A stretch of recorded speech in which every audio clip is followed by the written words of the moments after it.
Bible reading ஏசாயா 53ஆம் அதிகாரம். எங்கள் மூலமாய் கேள்விப்பட்டதை விசுவாசித்தவன் யார்? கர்த்தருடைய புயம் யாருக்கு வெளிப்பட்டது? இளங்கிளையைப் போலவும் வறண்ட நிலத்திலிருந்து துளிர்க்கிற வேரைப் போலவும் அவனுக்கு முன்பாக எழும்புகிறார். அவருக்கு அழகும் இல்லை, சௌந்தரியமும் இல்லை. அவரை பார்க்கும்போது நாம் அவரை விரும்பத்தக்க ரூபம் அவருக்கு இல்லாதிருந்தது. அவர் அசட்டை பண்ணப்பட்டவரும் மனுஷரால் புறக்கணிக்கப்பட்டவரும் துக்கம் நிறைந்தவரும் பாடு அனுபவித்தவருமாயிருந்தார். அவரை விட்டு நம்முடைய முகங்களை மறைத்து கொண்டோம்.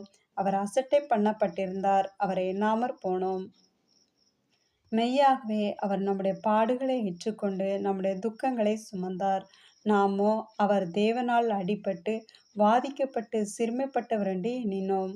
நம்முடைய மீறுதல்களின் நிமித்தம் அவர் காயப்பட்டு நம்முடைய அக்கிரமங்களின் நிமித்தம் அவர் நொறுக்கப்பட்டார். நமக்கு சமாதானத்தை உண்டு பண்ணும் ஆக்கினை அவர் மேல் வந்தது. அவருடைய தழும்புகளால் குணமாகிறோம். நாம் எல்லாரும் ஆடுகளைப் போல வழிதப்பி திரிந்து அவனவன் தன் தன் வழியிலே போனோம். கர்த்தரோ நம் எல்லாருடைய அக்கிரமத்தையும் அவர் மேல் விழப்பண்ணினார். அவர் நெருக்கப்பட்டும் ஒடுக்கப்பட்டும் இருந்தார், ஆனாலும் தம்முடைய வாயை அவர் திறக்கவில்லை. அடிக்கப்படும்படி கொண்டு போகப்படுகிற ஒரு ஆட்டுக்குட்டியைப் போலவும் தன்னை மயிர் கத்தரிக்கிறவனுக்கு முன்பாக சத்தமிடாதிருக்கிற ஆட்டைப் போலவும் அவர் தம்முடைய வாயை திறவாதிருந்தார். இடுக்கணியிலும் நியாய தீர்ப்பிலும் இருந்து அவர் எடுக்கப்பட்டார். அவருடைய வம்சத்தை யாரால் சொல்லி முடியும்? ஜீவனுள்ளோருடைய தேசத்திலிருந்து அறுப்புண்டு போனார். என் ஜனத்தின் மீறுதலின் நிமித்தம் அவர் பாதிக்கப்பட்டார். துன்மார்க்கரோடே அவருடைய பிரேத குழியை நிமித்தார்கள். ஆனாலும் அவர் மரித்தபோது ஐஸ்வர்யவானோடே இருந்தார். அவர் கொடுமை செய்யவில்லை, அவர் வாயில் வஞ்சனை இருந்ததும் இல்லை. கர்த்தரோ அவரை நொறுக்க சித்தமாகி அவரை பாடுகளுக்குட்படுத்தினார். அவருடைய ஆத்துமா தன்னை குற்ற நிவாரண பலியாக ஒப்பு கொடுக்கும்போது அவர் தமது சந்ததியை கண்டு நீடித்த நாளாய் இருப்பார்.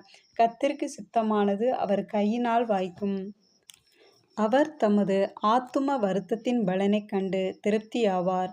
என் தாசனாய நீதிபர தம்மை பற்றும் அறிவினால் அநேகரை நீதிமான்களாக்குவார். அவர்களுடைய அக்கிரமங்களை தாமே சுமந்து கொள்வார்.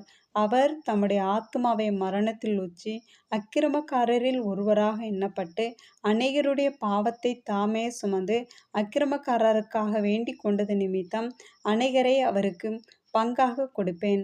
பலவான்களை அவர் தமக்கு கொள்ளையாக பங்கிட்டு கொள்வார். ஆமேன்.